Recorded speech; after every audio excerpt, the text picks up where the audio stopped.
Dober večer vsem skupaj, dober večer profesorju Miletu Korunu. Meni je nekako prišlo v navado, da vam pravim profesor, dovolite, da bo še danes tako.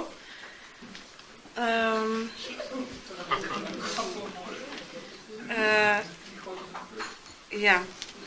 Kako bi mi pa drugače rekli, če ne bi bil Gospod profesor? Gospod Mile. Kar tako. Navadno. Ja. No, lepo.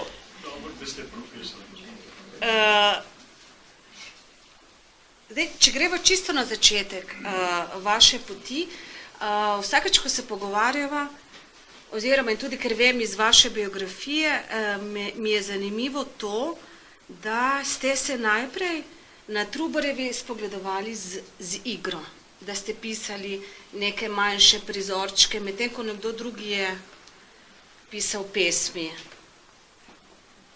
Ja, res je. Ampak od tega je že precej dolgo. Stanoval sem v isti hiši s pesnikom Janezom Menartom. On je malo mlajši od mene bil in seveda on je pisal poezijo in zato sva se morala pač pogovarjati o literaturi, o umetnosti in tako naprej. Jaz sem se pravzaprav ne morem natančno povedati, kaj je bilo tisto, kar me je na nek način porinilo na to gledališko pot. Zdajle se mi zdi, da sem bil na nek način kar rojen za te stvari, kar poklican, ne vem od koga, da stopim na to. Takoj po koncu vojne je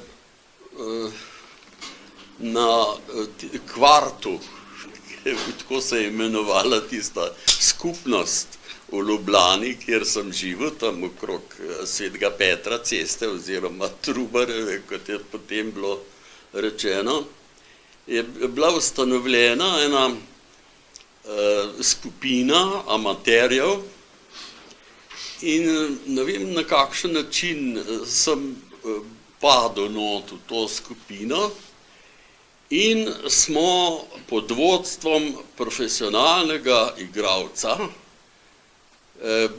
ki je bil sicer Mariborčan, ampak je med vojno živel v Ljubljani in je takoj po koncu vojne oziroma 2-3 meseca po svobodi začel z nami študirati Nušičevega eno dejanko, se ne spomnim, kako je naslov, in tam sem jaz igral sreskega načelnika pri svojih 17-18 letih in da bi bil na nek način bolj prepričljiv kot starejši človek, sreski načelnik, mi je režiser določil cigareto. In nisem kadil. In sem se potem učil in se spomnim, smo igrali eno predstavo tudi v frančiškanski dvorani, ki je zdaj mestno gledališče. In prav takole sem v enem desnem kotu odra pod reflektorji, tako kot ta hip, nekaj govoril, imel cigareto v roki in sem puhal. In se spomnim, da je šel tako od mene tak dim, ker nisem nič vdihaval, ker sem se bal, da bom se zastrupil. In sem bolj tisto pihal, tako kot en parni strojček majhen, tiste cigarete, kam sem bolj z njimi delal in tako naprej, se nič ne spomnim. Tudi ne vem, koliko časa je trajala tista igra, menda najmanj 3/4 ure, več ne. Smo imeli pa kar zanimiv odziv. Seveda, zdajle se spomnim, ker sem prisiljen v tem govoriti, da sem seveda že v srednji šoli recitiral. Da so me kar poklicali, ti Korun boš pa to znal, in sem recitiral. Zdaj, kaj sem recitiral, se na nek način ne spomnim, ampak potem je šla stvar naprej, potem sem se nekaj časa ukvarjal z glasbo, sem mislil, da bom šel na glasbeno akademijo, ampak sem se vpisal med tem, ko sem končal srednjo šolo na arhitekturo, in potem sem hodil z eno punco, ki je igrala na harmoniko. Jaz harmonike nisem znal igrati, pač pa sem se pozanimal, kje ona to igra. In sem je skazal, da igra v Mladinskem kulturno-umetniškem društvu Kajuh, ki pa ima tudi dramsko sekcijo. In tako sem prišel brez kakršnih koli inštrumentov v dramsko sekcijo in sem potem tam igral dve vlogi. Enega smešnega starca, že spet, karakternega. Spominjam se, da so mi dali ene brke in potem smo gostovali po Sloveniji. Mislim, da smo bili tudi v Škofji Loki enkrat. In mislim, da je bilo prav v Škofji Loki to, ko so mi brki začeli, ko sem igral, še nekako mahati, da mi bojo glih kar odpadli. In sem bil ves paničen in sem se pol tako počas, ko sem moral nekaj zagovoriti, se počas plazil proti koncu odra za kuliso in mi je hitro gor namazala z mastiksom nekaj in sem si takole pritisnil in se šel pol spet nazaj na sredo odra in sem govoril naprej tisto svojo starčevsko vlogo. Ta druga vloga je bil pa en tak premeten služabnik. Jacinto Benavente, Ideali in koristi je bil naslov igre. In tam se spomnim, da sem začel, da sem imel en monolog na začetku, ko se zastor odpre, sem jaz prišel kot tisti služabnik, ne, ki je obenem tudi vodja, tako rekoč, te gledališke predstave in tako. Režiral je France Jamnik, znan režiser, pokojni. In v tistem monologu sem približno razložil, zakaj gre pri stvari in tako naprej, ker je bila pač navada v starejših gledaliških komadih. Spominjam se, da smo igrali tudi po različnih prostorih, gledališčih po Sloveniji. Mislim, da smo igrali celo enkrat v drami ali je bilo pa celo v operi. In takrat mi je režiser dal na eno pleteno lestev. Jo je obesil tako na sred odra, pa precej za zaveso, in jaz sem šel po tisti lestvi gor, nakar so jo dvignili tako ene 2 metra pa pol. In spominjam se, da mi je tisti, ki je imel to čez, ta odrski delavc, je rekel, če mi da 50 dinarjev, pa te ne bom spustil. Sem rekel, obljubam. Pa tresel sem se gor, ne samo zaradi tega, ker sem bil tako visok na lestvi, ampak zaradi tega, ker sem imel tremo, a bom znal tekst in tako naprej in tako naprej. No, ampak sreč se je tista predstava nekako srečno končala, nekateri so se še spomnili, so mi pripovedovali, da je bila zelo zanimiva za tiste čase, pa za tiste ljudi, ki so bili tam okrog tega. Potem sem že rekel, da sem šel na arhitekturo, sem tam 6 semestrov naredil, ker je bil takrat na akademiji za gledališko umetnost oziroma za igralsko umetnost, kot je bilo naslov v začetku, pogoj za režijo, da moraš imeti eno fakulteto narejeno ali pa vsaj 6 semestrov ene podobne fakultete, ki se da nekako primerjati z gledališko režijo in tako naprej No in ko sem tistih 6 semestrov imel, sem šel na izpit in so tam sedeli seveda te znameniti profesori, Kralj, Koblar, Kombatovič in so me sprašvali. Kaj so me vprašali, kaj sem govoril, nimam pojma. Se pa spomnim, da sem neko nalogo moral oddati, nek spis in v tistem spisu, se še dobro spomnim, sem primerjal gledališče z likovno umetnostjo. Ne vem, kje sem dobil eno originalno francosko knjižico, tako čistenko, o Matissu. Matisse je fenomenalen slikar in me je tam fasciniral s temi barvami, s temi pogledi skozi okno, si zjetelj na morje in tako naprej. Predvsem pa neke tapiserije, neke vzorce, ki so bili vsi fantastično nekako barvani. Tam sem, se mi zdi, nekako dojel nek princip umetnosti. Da umetnost, če sem jo gledal skozi Matissa, seveda v določenem smislu nadgradi, beseda ni posebej primerna, nadgradi neko, bi rekel, stvarnost, neko predmetnost in tako naprej, jo oblikuje po svoje. Zdaj, profesor, ko ste to povedal, je moč najti v tej vaši pripovedi dva momenta, ki sta zanimiva in sicer mene je kot gledalca vaših predstav,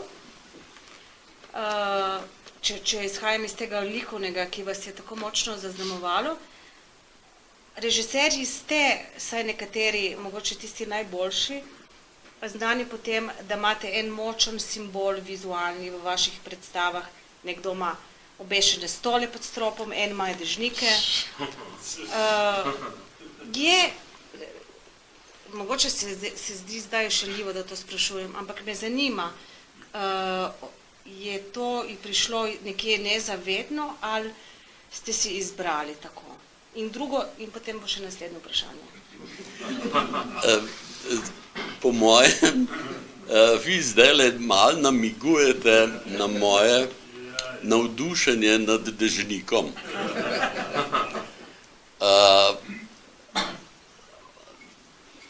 Včasih so govorili po Ljubljani, pa mogoče tudi kje drugje, da ima Jovanovič v vsake predstavi zastavo, Korun v vsaki predstavi marelo, Šel Bavar pa svojo ženo.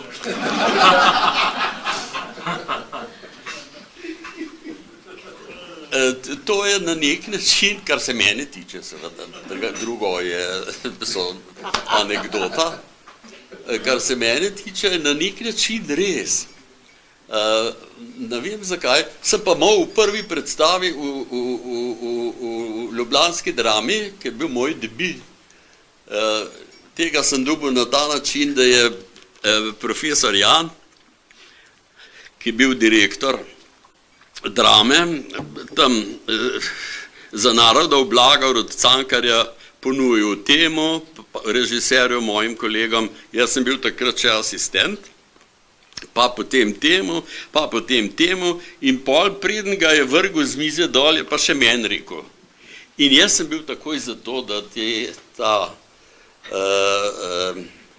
komad Cankarjev režiram.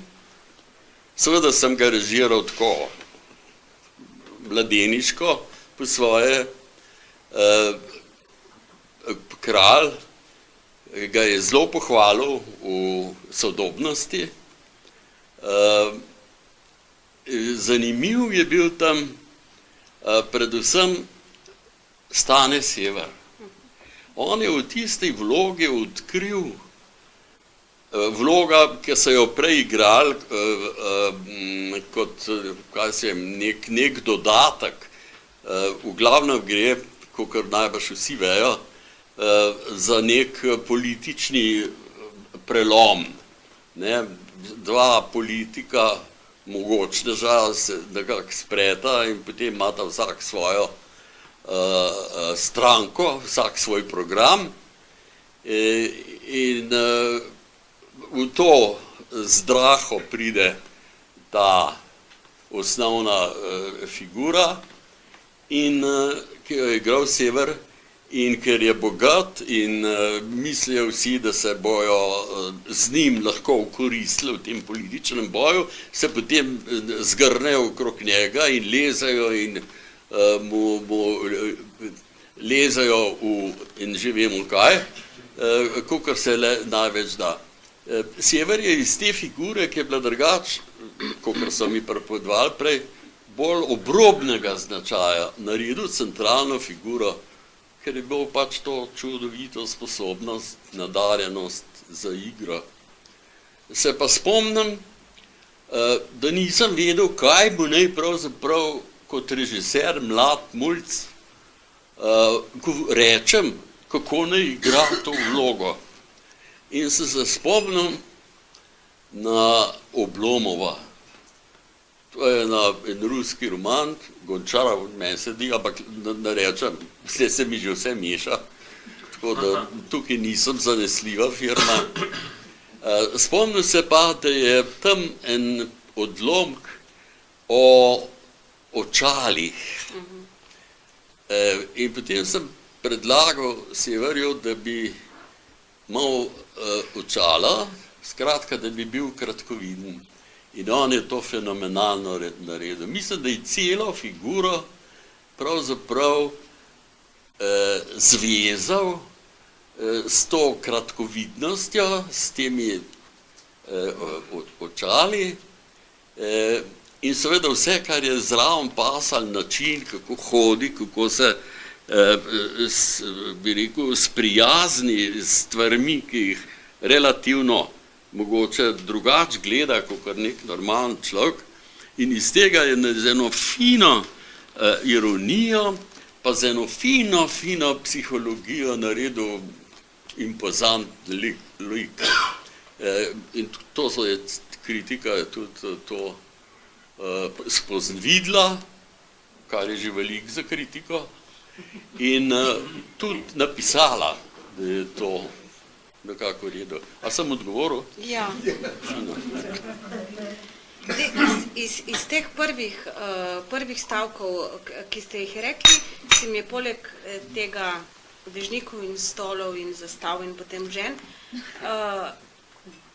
še to, kar ste rekel, mi tudi nazadnje v najnem pogovoru za časopis, se pravi, zdaj ste omenil Matisa, ki je delal 19 skic tega fantiča in je potem na koncu ostala samo ena linija.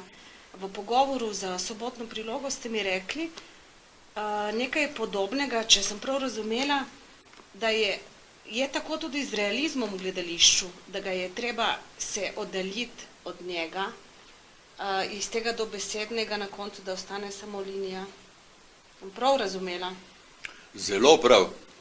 Prej ste omenil mode, da se na koliko let, zdaj verjamem, da se vedno hitreje menjajo te mode, ampak vsaj na prelomu tisočletja se je nekako zdelo, da tako režira Korun, tako režira Jovanovič, tako režira Hočevarjeva, tako režiral Pipan, zdaj se opravičujem, če sem koga spustila, že Koležnica tudi, zdaj pa več tega ni. In takrat se je tudi vedlo, dobra predstava, slaba predstava, zdaj pa predstava, recimo, ki, ne vedno, prevladuje pa, ki šokira oziroma ki ne šokira. Še vedno so dobre in slabe predstave, ampak kot da prodrejo tiste, ki afektirajo, oziroma ne prodrejo tiste, ki ne afektirajo. A blebetam, profesor? Je tako? Mal že. Se vsi blebetamo, kaj pa jaz počnem. A veste, kaj sem hotela vprašati? Ampak ste pa pogumni, Patricija. Tamle, ko ste rekli, zdaj pa tega več ni. Kaj je to pomeni? da so, če sem vas prav razumel, se vam zdijo vse te sodobne predstave po režijski plati podobne ali pa celo enake, ali pa da izvirajo iz istih, bi rekel, nekih osnov. Vi povejte, ker vi ste bil njihov profesor. Vi jih bolj poznate vse te režiserje. Sem vedel, da bom prej slej gor plačal. Z vami se je hudo pogovarjati. Hecam se. Govorim, da je gledališče moda. Seveda to je pogledano zdaj z enega, kako bi rekel, bolj odklonilnega stališča. Če pa to modo razumeš kot neke sorte razvoj, namreč režija je nekaj silno specifičnega. Specifičnega zaradi tega, ker imaš po eni strani osnovo svojega delovanja v literarnem tekstu, v drami. Zdaj je vprašanje, bi rekel, tvojega notranjega, skoraj moralnega stališča, koliko upoštevaš to svojo predlogo, to dramsko formo, vsebino, skratka to dramsko delo.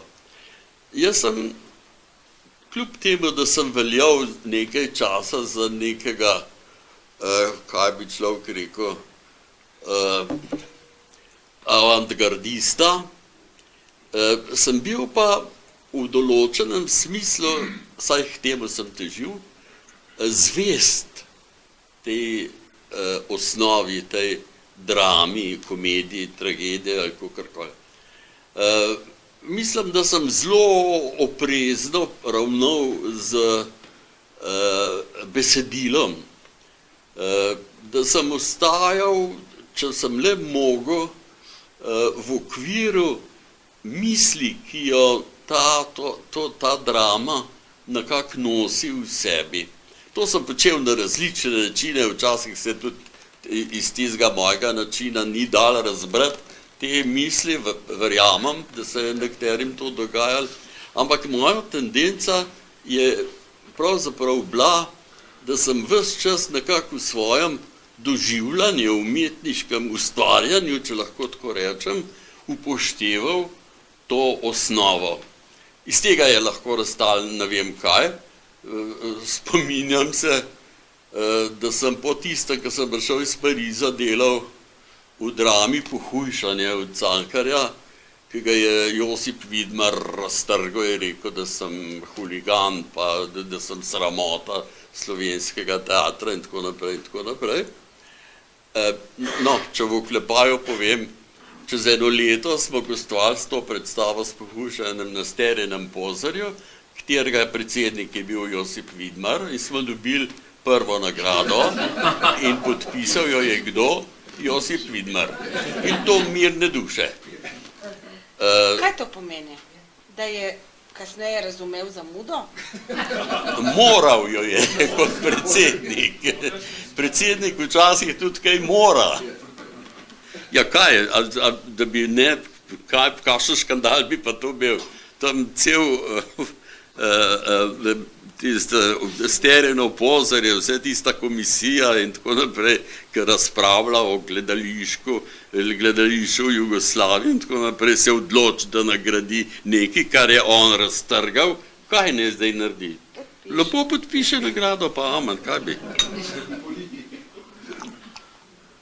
To se vas prekinil. Povejte mi, kje sem ostal. Pravi, Pohujšanje v Ljubljani ste delali, pol na seriji oklepaju ste dobili nagrado. Ja. Zakaj sem se sploh začel o tem Pohujšanju govoriti? O tem, ko smo razpravo o modi. Avantgarda. Ja.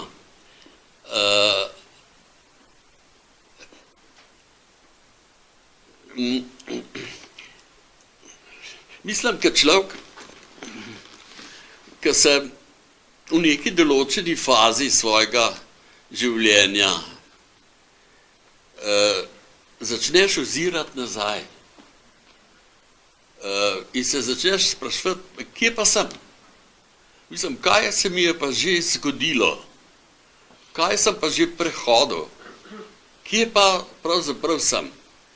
Se mi je nenadoma pokazalo v zvezi s to modo, ki jo zdaj že drugače gledam, da ima ta moda seveda tudi ne samo površino, ampak tudi neko globino. In sem se začel spraševati, kaj pa je pravzaprav globina te moje avantgarde in tako naprej, in tako te mode, tega nerealističnega gledališča, v čem je pa zdaj srž. In me je seveda ta pomisel gnala k temu, da sem začel bolj kakor prej razmišljati o eksistenci. O eksistenci ljudi, o moji eksistenci, pa moje družine, pa ljudi, ki sem jih poznal, pa o eksistenci občinstva, ki sem mu ponujal neke svoje režije in tako naprej. Tako da me je ta, bi rekel, pristop, ki mu bi lahko rekel modni, pravzaprav napotil k neki poglobitvi. In v tistem hipu, ko pa seveda se stopaš iz neke površine gledališča v neke globine, pa problem oblike mode pravzaprav ni primaren, ni tist temelj. Zgleda, da sem začel, mislim, da bi to lahko rekel, ne da bi se preveč hvalil, da sem začel bolj kakor sicer čutiti probleme, ki se v posameznih dramskih predlogah, v posameznih dramah na neki način pojavljajo. In če čutiš na neki način problem, če čutiš, da ta problem nekako zveni v občinstvu, da je ta problem pravzaprav iz občinstva na nek način prišel na oder, potem vprašanje, kako je zdaj to sestavljeno, ali je to v nekem avantgardnem, modnem ali nemodnem sistemu, pravzaprav sploh ni važen. Važen je, da pride misel, če lahko, ali pa ideja, ali pa neko generalno občutje, ki ga ima dramatik v odnosu do sveta, ki ga obkroža, da to pride v določenem smislu na dan. Zdaj sem vas hotela nekaj vprašati. A se vedno tako spomnite, ko razmišljate o predstavah, se pravi obdobje mogoče Strniše, Zajca, Smoleta, potem nekje proti zaključku, ko ste se odločili, da nehate z režijo, Dostojevski. Ampak, če pa gledamo nazaj kot ena puščica, se vedno na tak način spomnite delanja predstav kot zdaj, od zunaj proti noter? Zanimivo vprašanje. Sem se že sam spraševal, ampak nisem na kamer prišel. Mislim, to kako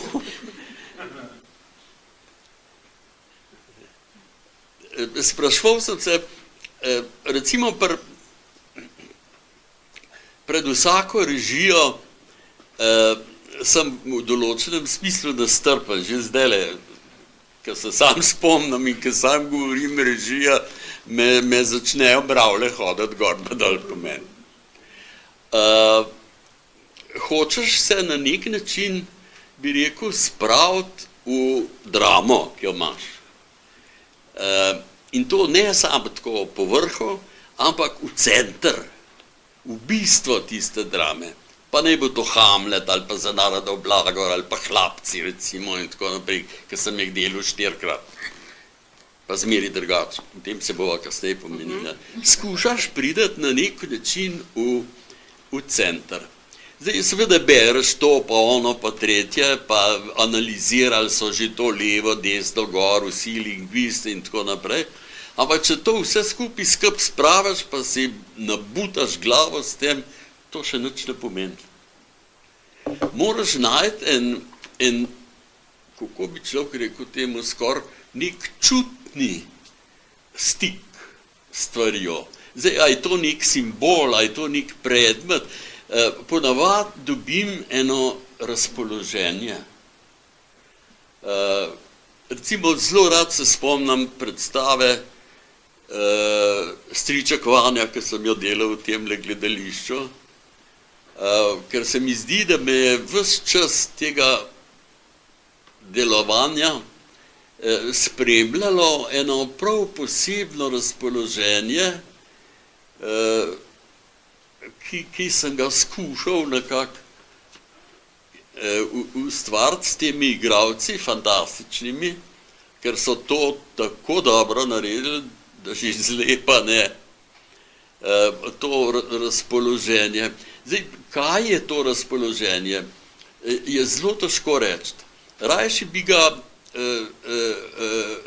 nekako evociral, priklical s tem zvonom. To ste hoteli. No, povedal sem. S tem zvonom, in to je res.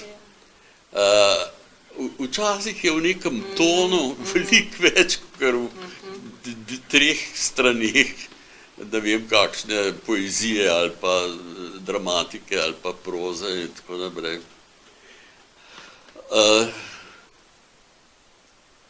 Seveda pol režiser iz tega osnovnega stika s dramo, ki je tako kot zvon, včasih je pa nek drug simbol, včasih je pa neko drugo razpoloženje, ampak zelo pomembno se mi zdi, da moja notranjost, moj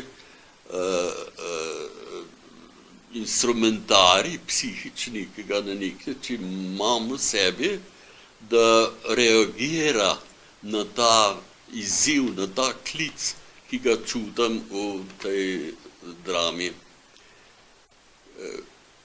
Včasih seveda me tudi prevara. Včasih se zgodi, da me kliče, da se meni zdi, da me kliče na levo, ne, v resnici bi moral biti pa na desni. Ampak z leti se to nekako ravna, včasih tudi ne morem,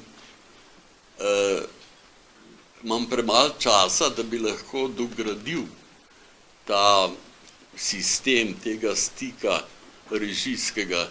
Včasih tudi mi zmanjka idej, mi zmanjka moči, mi zmanjka neke notranje ustvarjalne energije.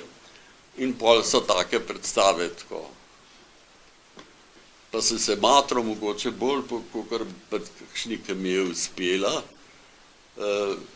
ampak ne gre. Tukaj so, pridejo nekako na površje neke sile, neke energije, neke moči, ki jih nekako sam s pametjo ne moreš obvladati. Jih ni. Če za trenutek ostaneva pri tonih in pri zvonu in pri uglaševanju, vi pravite, da ste imeli na trenutke težave, mogoče, to veste samo vi, za uglaševanjem, mogoče s tekstom.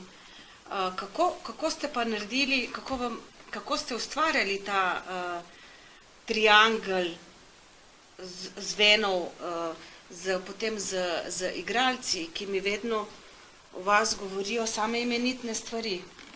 Kako ste delali z igralci, bom čisto preprosto vprašala. Veste, včasih imate tudi opravka z ljudmi, ki lažejo. No. Ali pa pretiravajo. Z leti se ponavadi stvari izboljšajo. Pa rečeš, seveda, pozabiš tisto, kar je bilo slabo in se spomniš samo tistega, kar je bilo dobrega in pozitivnega in tako naprej. Pravzaprav vam ne vem povedati, na kakšen način sem pravzaprav prišel do teh, kakor vi pravite, pogojno, do teh hval, do tega, da so me pohvalili kot profesorja na šoli. Na akademiji, pa tudi potem v gledališče, kjer ste delali, ne? Zadnjič ste mi rekli, da ko sem vas vprašala, zakaj ne režirate, ste rekel, ste se pošalili zato, ker, ali pa tudi mislil resno, ker jih ne slišite več njihovega čutenja, ali kako ste mi točno povedal. In recimo meni tako nobeden režiser še ni odgovoril. Se pravi, da nekaj na tem, kar so mi govorili igralci o sodelovanju z vami, mora biti res, ne, niso lagali. Glejte, Patricija, meni se zdi v principu človek nekaj silno nenavadnega, čudovitega. In to vsak človek. V principu se mi zdi človek nekaj silno dragocenega. Vem, da ste mi nekoč rekel, večkrat ste mi rekel, da vas v teatru zanimate predvsem vi sam. Ampak to, kar ste mi zdaj povedal, se pravi, ko gledate predstavo vaših kolegov, vidite skozi njegov režijski koncept, če lahko tako rečem, ali ga je v času režije in sploh v predstavi zanimal človek, ali je naredil tako, kot ste prej pokazal. Tako. Iz rokava. Se to da razpoznati? Ali se je treba vedno zadržati, kakšen je režijski koncept, kdo je v spredu, režiserji, igralci, tako? Veste, tole, kar se pogovarjava, jaz ves čas stremim k temu, da bi bil odkrit, da bi govoril tisto, kar zares čutim. Ni pa to zmeraj enostavno, ne govoriti, ampak čutiti. Včasih se kar zgubim. Včasih se zgubim recimo v šarmu nekega igralca ali pa v šarmu neke čarobnosti, neke predstave in tako naprej. Pravzaprav bi lahko zase rekel, da ne bi mogel biti kritik, ker sem premalo oster. Jaz se spomnim cel kup amaterskih predstav, ker sem bil nekaj časa, ker sem bil še mlajši, v enem taki komisiji, tudi v tem festivalu, ki je v Jesenicah, pri Čufarju pa tako naprej. In tam sem gledal cel kup enih tako dobrih predstav, da človek kar zija. Zgleda, da sem bil bolj nekako podvržen neki očarljivosti. Meni so bili včasih kakšni amaterski igralci, ki so prišli recimo na oder, na predstavi, na oder pa je cela publika naredila toliko, da skoraj da bom zaploskal. Zato, ker so ga bili navajen, da je bil foksler, kakor se reče, da je včasih tudi zelo pocen, zelo očitno zabaval občinstvo, ampak meni je bil ta,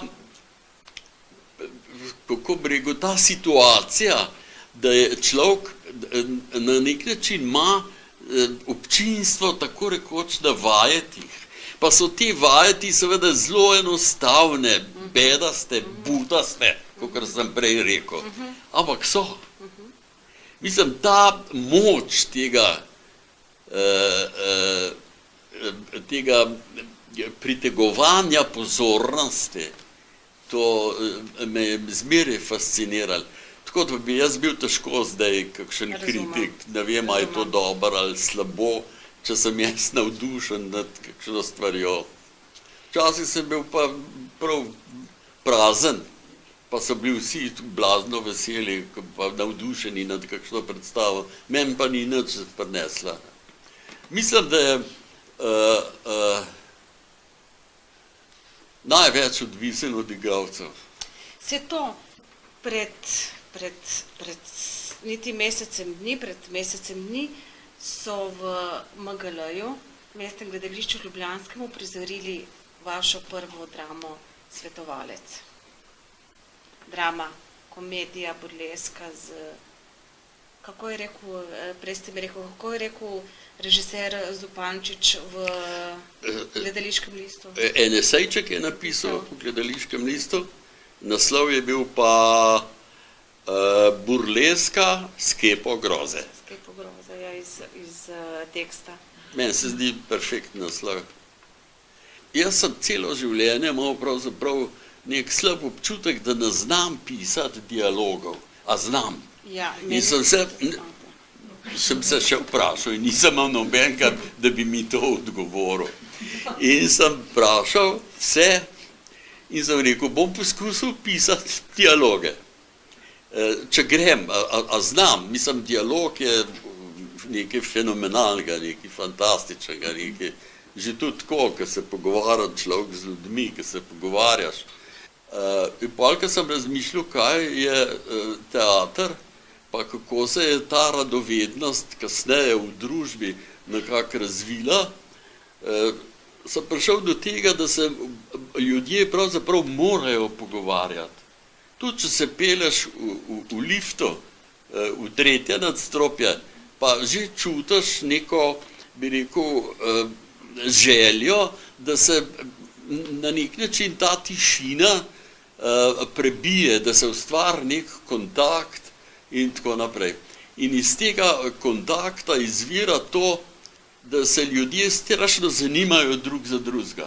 Tako, kot se vi z dame zdajle zanimate tlele pri tem, in izgleda, da se tudi občinstvo nekako zadovolji s tem, da se mene nekako študira in tako naprej.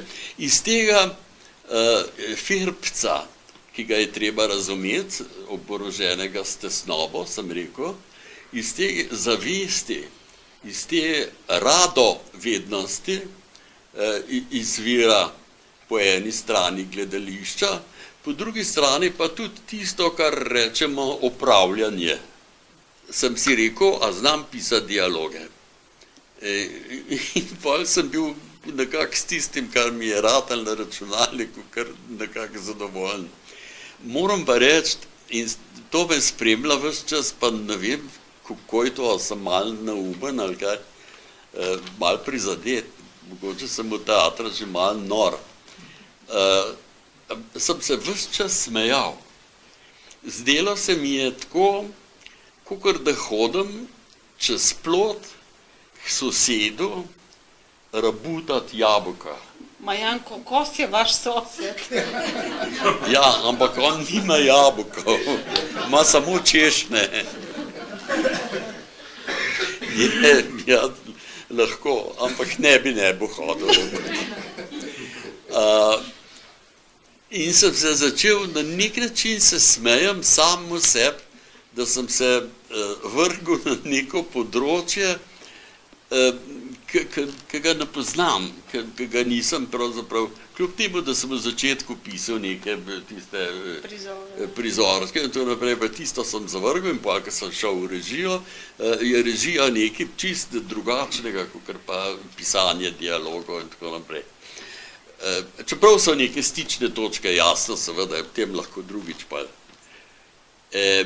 In sem začel uživati v tem pisanju dialogov, ker se mi je zdel zanimiv postaviti eno trditev. Karkoli. No, danes je pa lepo. Zdaj, začne človeka zanimati, kaj je to lepo, kaj je to danes In kako da je to sploh lepo in tako. In začneš plesti nek kontekst te izjave. In je pol zelo odvisno od generalne situacije, od neke celote, kakšen je odziv, kakšna je druga replika. In pa seveda kakšna je tretja in tako naprej in tako naprej. In z tega, ker te prisili, da začneš to nizanje teh vprašanj in odgovorov, te prisili, da začneš razmišljati o kontekstu. In tako so mi nastali. Začel sem z eno punčko, ki so se ji prikazovali kar naprej fantovski lulčki, ne?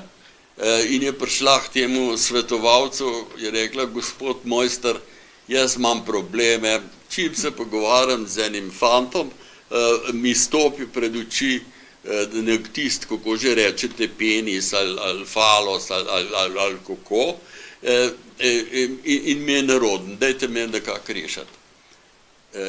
In on pol jo pošle na ekskurzijo v klavnico, da si bo ogledala zakol prašičev in pol pridejo punca nazaj, prav, rešili ste me, nič več ne vidim teh lulčkov, ampak zdaj se mi zdi, da fantje nosijo zavihane prašičje repke tam med nogami. A vidite, tako sem bil ponosen, ker sem se spomnil to. Pa ne vem, zakaj mi je prišla glih pred ta ekskurzija, ki je se itak ne delajo to, mende, Bog ve. No, take štose sem se šel v teh dialogih, še druge sorte, na koncu je bolj v zvezi s Kosovelom pa tako naprej. In ko sem imel zdaj že tam nekaj teh skečev, sem rekel, zdaj bom pa vprašal Barbaro Hingovo iz mestnega gledališča, ki sva se poznala z akademije in sva se večkrat pogovarjala. Kako se ji zdi, a je v teh dialogih zdaj kaj vredno gledališča in tako naprej. Pol ni bilo mega odgovora, 4 mesece sem rekel, no ja, sej uslarija, kaj bi. Na kar pride eno pismo, kjer mi Barbara sporoča, da je že najdla režiserko, da bo premiera 16. ali kjerga že oktobra in da je vse v redu. Kaj sem hotel pol? Seveda nisem, noben mi ni povedal, je tisti dober ali ne, so rekli, ker bomo uprizorili. In so uprizorili in sem doživel eno fino, zame, res sijajno predstavo, ki pa ni bila moja, ki je bil moj pravzaprav samo naslov.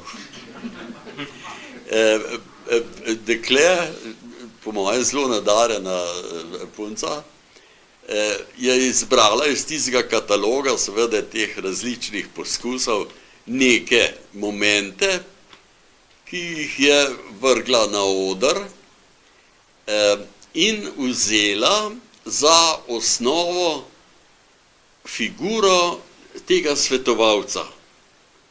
To, kar jaz nikoli nisem mislil, jaz sem imel ob tem svetovalcu en občutek, da je tam zaradi tega, da ljudje hodijo k njemu, pa zaradi ničesar drugega. In so me zanimali seveda problemi, ki so jih ljudje prinašali, tako tisti lulčki, pa rehabilitacija nekih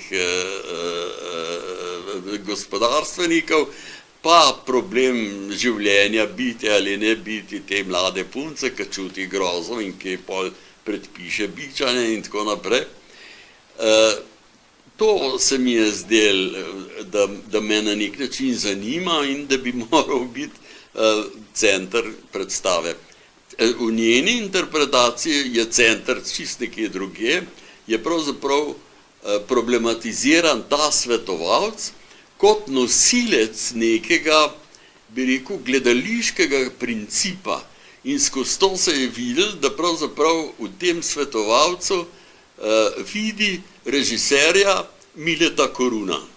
In pravzaprav v določenem smislu dela predstavo o meni. To, kar mi sploh ni na misel prišlo.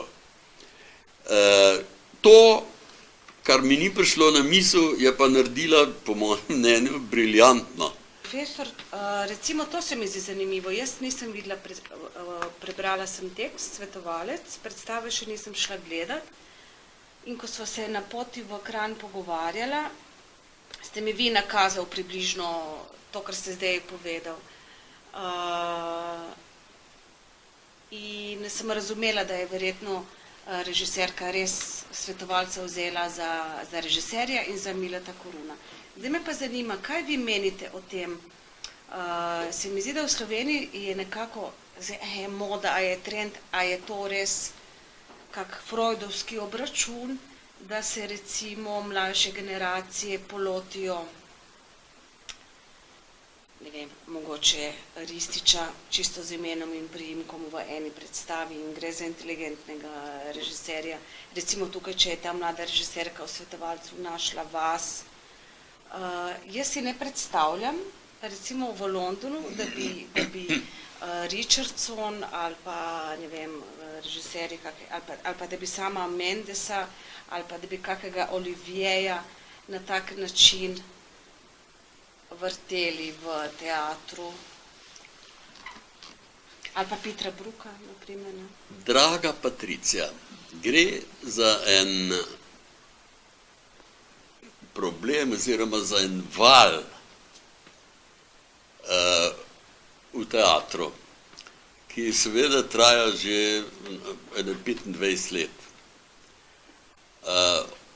Mislim, da je lahko, da se grozljivo motim, ampak občutek imam, da se je ta modni, ki smo prej rekli, pa se je pa skazalo, da gre v bistvu za niz nekih sprememb, da v bistvu gre za razvoj gledališča, da se je ta razvoj, ta potreba potem, da se predstava, pojem, sploh gledališče na nek način definira, da se je ta potreba pravzaprav lotila igralca. Igralec je začel poleg tega, kar mu je naložila ali pa naročila drama, ki jo je recimo Hamlet ali pa Hlapci ali pa karkoli, ki jo uprizarjajo, da poleg tega v svoji vlogi pokaže sebe. Sebe kot neko bitje, ki igra, Ja. ampak hkrati s tem, ko igra neko vlogo, jo igra na nek svoj način in je bila tendenca tega performance, so pa to imenovali to težnjo, da odkrije ozadje vloge, ozadje igralčevega igranja. In tako je prišlo do tega, da je tale Abramovičevac, če se spomnite v tistem, ki je pravi, da je začetek performiranja kot performansa začela. Menda je bilo tako, da je 1 uro pila vino, naslednjo uro si je pa na trebuhu narisala zvezdo in tako. Pokazala je, nič ni bilo biti ali ne biti in tako naprej, nobenega Shakespearovega teksta in tako naprej, ampak ona kot oseba, kot živ človek je uprizarjala sedanjost, je uprizarjala ta trenutek, v katerem se je dogajalo in je uprizarjala svoje telo, ki je krvavelo ta hip in tako naprej. To je pretiravanje. Ampak to je neke sorte simbol, bi lahko temu rekli, kot ste prej rekli, neke želje, predvsem gledališkega, ne občinstva, pač pa gledaliških delavcev, da poleg tega, kar delajo vse življenje, da interpretirajo Goetheja, Shakespearea, Cankarja in tako naprej, da poskušajo na nek bolj otipljiv, na nek bolj čuten način tudi svoj lonček predstaviti, tudi sebe na nek način uprizarjati.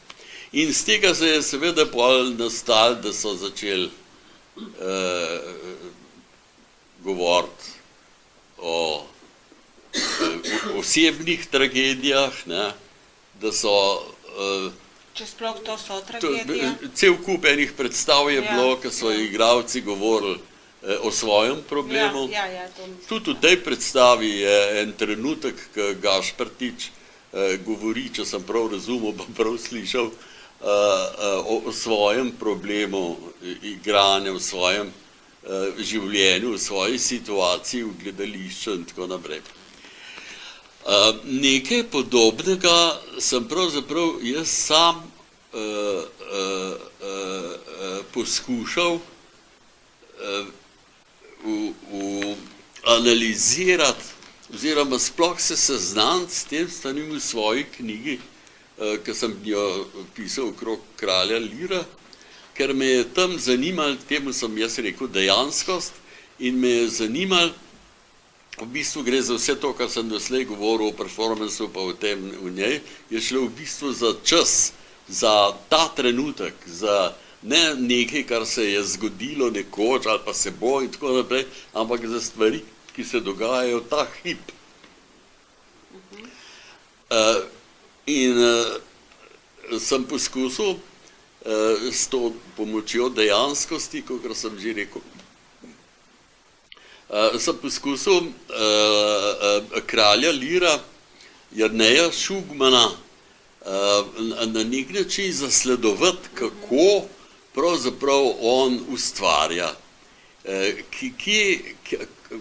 kdaj se začne, če se začne, v njegovi psihi pojavljati recimo kralj Lir. Ne, kako se pojavlja, na kakšen način in tako naprej. Tam sem probal cel kup enih, kako bi rekel, zamisli, enih eksperimentov, kako bi do tega prišel, brez kakšnega posebnega uspeha. Nič se ni dal tazga, bi rekel, znanstvenega, merljivega, da bi lahko zmeril dogajati. Vse skupaj se je odvijalo na nivoju nekih občutkov. Zdaj, te občutki, saj zame, pa mislim, da za Jerneja tudi, so bili stvarni. To ni bilo samo nekaj, kar bi bilo izmišljenega, umišljenega in sfantaziranega. Mislim, da je prišlo do nekih kontaktov, ki so, bi rekel, že zunaj nekih umskih, nekih razumskih, nekih zavestnih doživljajev. No, skratka, lahko bi rekel, da sem pri tem trčil, se dotaknil, seveda spet ene določene skrivnosti v življenju, ki jih je pa tako, kot je seveda naše polno. Tako je. A bi vseeno lahko povedali z besedami, verjetno, mogoče se celo ne da, ko režiser v teatru reče, ko pogleda igralca, ne reče zadrži to, ko uspe replika, ko uspe vse, kar je v tem notranjem glasu, o katerem vi govorite.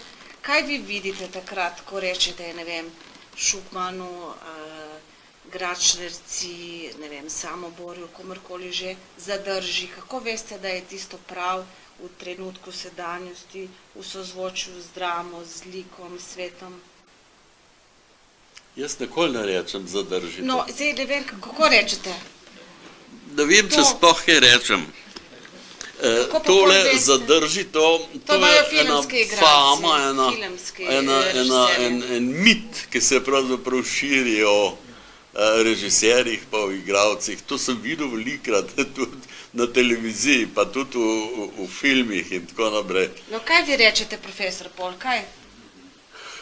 Kjero ne ostane?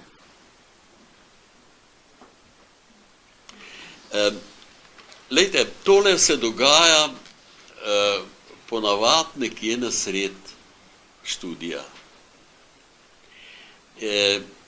In tisto, kar naj bi zadržala ali Nataša Gračnarjeva ali Šugman, tisto nastaja iz nekih, kako bi rekel, predispozicij, iz neke strukture psihičnega stanja.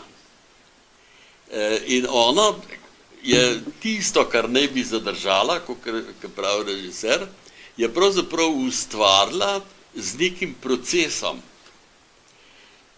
Tako, da če bi hotel kaj povedati, potem bi rekel, da je proces prišel v tisto fazo, ki nas zadovoljuje. Jaz lahko rečem samo, dobro je, to je v redu, mogoče jo sam za roko primem. Jaz sem zelo, včasih sem Ekonomičen ste. Ne, ni šlo. Ne? Ni šlo samo za to. Jaz sem zelo nezaupljiv do besed. V takih trenutkih, in to so trenutki, bi rekel, ene intimne skromnosti, nekega neskončnega zaupanja med igralcem in režiserjem. V teh trenutkih je dost pogled, je dost dih. Če igralec začuti, da jaz kot režiser drugače diham, ima prav tako, kakor imam jaz občutek recimo za tisti zvon v Sovkanu, ima on občutek za mojo prisotnost kot režiserja in po mojem dihu na nek način ve, a je prav ali ni prav. In se tudi ravna, ko vstopa v ta proces nekega igranja svoje vloge, se ravna po tem, kako mene čuti kot prisotnega. In to je obratno isto. Hočem reči, da jaz čutim po pristopu, po načinu, kako se obnaša, kako gleda, kako molči delujejo, kakšna je drža igralca. Vem, kdaj na nek način je tisto, kar čuti in kar naj bi zadržal, kakor pravijo nekateri režiserji, kdaj je to resnično, kdaj je to stvarnost, kdaj je to dejansko. Zato je to težko reči. Tukaj je človek odvisen od cel kup enih tistih drobnarij, o katerih sva se pa že pogovarjala. O tistem, kar jaz rečem, da je tako dragoceno pri človeku. Ta njegova mimika, te tisoč drobnarij, ki jih pa seveda moraš videti. Se mi zdi, da smo včasih v tem modernem svetu preveč malobrižni, preveč se gremo kar mimo stvari. Stvari, ki so, kakor sem že prej rekel, za moj občutek dragocene. Stvari, ki so enkratne in tudi edinstvene. In če je kje kakšen smisel življenja, pol je prav v tem. V tem, kako se kaže raznolikost, kako se kaže odnos, kako se kaže vrednota bivanja, eksistence. Kakšna evidenca se odkriva skozi tak način gledanja. Tukaj jaz vidim smisel umetnosti in sploh smisel življenja. Jaz se ob tej priliki, profesor, vam Koliko časa zahvaljujem. pa že moriva, Čisto v redu je. Oprostite. Za ta pogovor o gledališču, ki je bil več kot to, za mene osebno zelo poučen, kot vedno. In jaz se vseeno želim, ker vem, da pišete še naprej, da bi mogoče še kaj režiral tudi. Ne gre, ne znam več. Ja. Ja, res je. Prav gotovo. Včasih se sprašujem, sem se vprašal, sem jaz dober režiser ali slab. Ste se res to vprašali? Resno vprašal. In sem pa pogledal tistih, meni se zdi, da imam ene 120 predstav vsega skrb naslovov. In se rekel, ta je bila za nič, ta je bila dobra, ta je bila za nič, ta je bila zelo dobra, ta za nič, ta je slaba, ta je...